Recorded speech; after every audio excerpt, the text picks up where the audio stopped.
This is the day in the life with my iPhone 13 Pro Max after 3 years.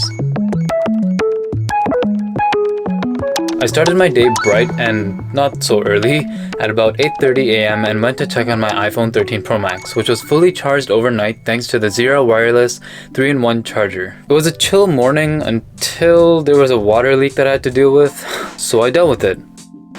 And then I hopped in the shower. After that, I got ready for the first part of the day, which involved a call, hence my semi-formal choice of clothing, and thanks to the magical nature of editing, I did my hair in less than 5 seconds.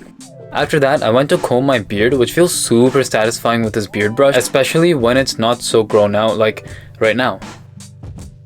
But anyways, enough about my morning routine. Let's talk about my iPhone 13 Pro Max I've been using for the past 3 years. So yeah, right now I'm recording with the iPhone 13 Pro Max, which released in 2021, I believe. That's approximately 3 years ago. And this video is the day in the life with the iPhone 13 Pro Max 3 years later, around the time of the release of the iPhone 16 Pro and Pro Max and all those iPhone 16 phones. So come with me with the day in the life with the iPhone 13 Pro Max 3 years later, and we'll answer the question whether it's worth it to upgrade to the iPhone 16 if you have this phone, or if you can get by with one more year with the iPhone 13 Pro Max. Let's go.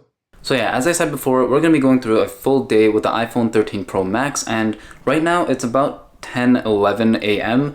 and I have 97% battery life, which is not that bad. I have 89% battery health, which isn't the best, but it is realistic. After 3 years, you should expect some sort of battery health degradation, so it's good that I have this battery capacity or battery health. So right now, I'm just gonna go and have breakfast. I haven't had breakfast yet, kind of had a little bit of a situation in the morning, and so I kind of had to deal with that, and I haven't had breakfast yet. I just kind of finished showering and everything, so and I have a call at about 11:30, so in about an hour, and so we'll attend that, and then we have a full day ahead in Toronto, downtown Toronto, and we'll go there, have some fun, take some photos, videos, everything. So we'll get to see what the iPhone 13 Pro Max has to offer 3 years later with regards to the camera, the battery life, display, performance, everything. And I should also mention that I'm on LTE, not 5G, because I haven't used 5G for a while. I don't think it's worth it, and where I am, there's no real benefit to 5G. LTE, in fact, is more reliable than 5G, and so I use LTE. I should also mention that I do have a screen protector on this phone. You can see the outline of it and everything, and I'm not planning to take it off, but it doesn't affect Face ID or anything. I can show my face and it'll open perfectly. It doesn't affect the camera or anything like that. It just protects the screen. That's all. So I didn't record myself having breakfast because that's so weird, but here's a shot of the nice sunny day. As you can see right now, it's 10:30, so I have about an hour until my call, and I have about 94% battery, which is pretty good. So what I'm going to do now is just prepare a little bit for the call that I have, but I don't currently have Wi-Fi working. I'm going to have to go upstairs and use my data, and my data down here also doesn't work that well, so I can't really do hotspot. So yeah, I'm just going to prepare for the call right now for the next hour or so, and then do the call itself, and then we'll get on with the day.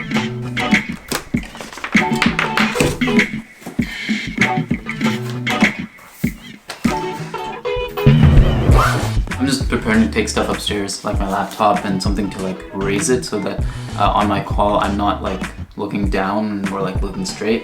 So I got my charging stuff in my fanny pack, and this fanny pack is actually a Tom Talk fanny pack.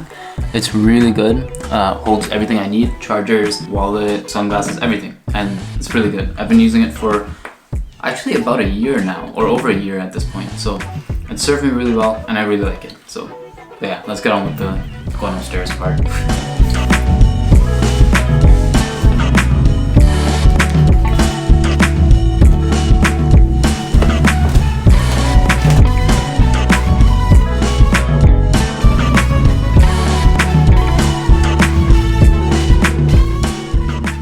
This is a good setup, right? This is my first gen Apple Watch SE that will stay connected via Bluetooth with my iPhone throughout the day. And this is the Zero wireless case that I'll be using. They were kind enough to send a few cases over from my iPhone, and they sent some new ones for the iPhone 16s that I will get soon. So if you want to see some iPhone 16 content, be sure to get subscribed. And these cases are also magnetized on the back to be compatible with MagSafe accessories. But anyway, got it on my iPhone and good to go. And I'm just connecting to my hotspot on my MacBook for this call that I have.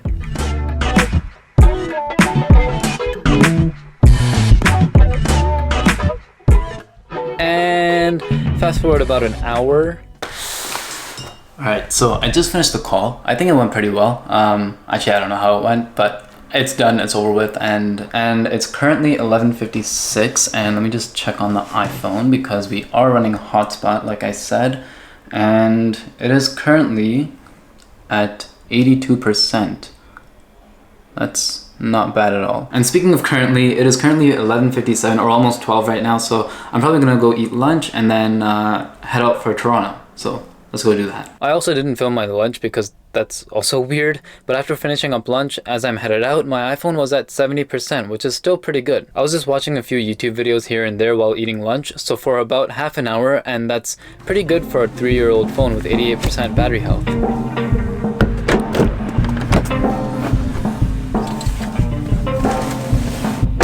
So I realized right now as I got into my car that basically we're gonna be using CarPlay, and it's gonna be it will be charging the phone.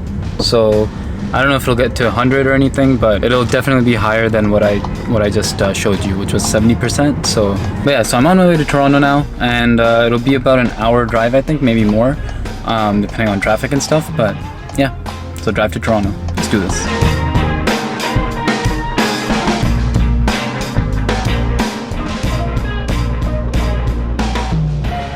I did also have to fill up gas, so quickly, not so quickly, did that, but hey, at least it was nice out. And then a quick stop at Costco for a few things. I didn't need to get anything from Costco, but one of my friends did, so we went, and I honestly hate any kind of shopping. The one good thing about Costco is their samples, and I've never seen this before. Krispy Kreme samples, truly delicious.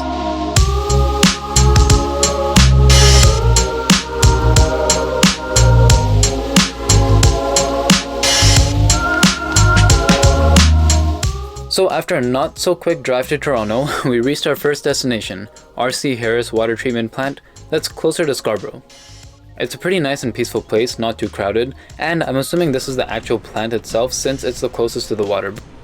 But let's see how the iPhone captures it. So this is the 12 megapixel f1.8 ultra wide lens, amazing in good lighting situations like this. This is the 12 megapixel f1.5 main lens, best out of the three for any lighting situation. And this is the 3x telephoto 12 megapixel f2.8 lens, best for long range shots. And the display, while not as bright as today's iPhones and competitors, still gets plenty bright enough to see outdoors, and this is just a quick 4K 30 FPS video from the iPhone. Video has always been a strength for iPhone, and this is no exception, even 3 years later, often outperforming the competition, which we'll get to in a bit. So that was just a quick camera test from this iPhone, and now it's 520 and we are at 56%, which is not that bad considering that it's been taking photos, navigating, and cooking in the sun for the past few hours. But then we briefly took an impromptu drive to this neighborhood, which housed beautiful properties as you can see. And all of this was shot on my iPhone, by the way. After that, we drove closer to Riverdale Park, where it was my first time trying Pi Co Pizza Bar, and how I describe it is it's kind of like Subway but with pizzas. Just got some custom veggie pizza with a few toppings and a nice cool lemon iced tea while sitting outside with the Toronto essence. Awesome. After inhaling that pizza, we made a not so quick stop at Riverdale Park since it was nearby to see the sunset. And again, ultra wide, main lens, and telephoto. All three lenses are quite consistent with the colors and exposure, which is another one of iPhone's strengths when it comes to their cameras. Here's a comparison between the 3-year-old iPhone 13 Pro Max and the latest phone from Samsung, the S24 Ultra. Comment down below which one you like better. I personally like the iPhone because it's just more accurate to the scene and the colors aren't too saturated or overemphasized. After we watched that beautiful sunset, we went into the city to end the night with a board game cafe. Obviously I dominated, taking L's. And then the night ended there, with a relatively calm night drive home. Until next time, Toronto.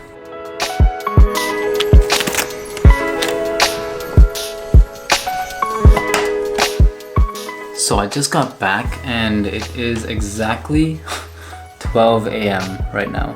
It's 12 a.m. the next day, and it is currently at 83%. My iPhone's currently at 83%. I did charge it on the way because I had to use CarPlay in order to navigate back home and stuff, but again, it's the real day in the life. I guess it's a part of the process, but yeah, so that was a real day in the life with the iPhone 13 Pro Max 3 years later and just before the release of the iPhone 16. So if you enjoyed, definitely like the video, and if you want to see more like this, definitely get subscribed to see more. I'll be covering content around the iPhone 16, 16 Plus, 16, all the iPhone 16s. So subscribe to see that, and thank you for watching, and I'll see you in the next one. Bye.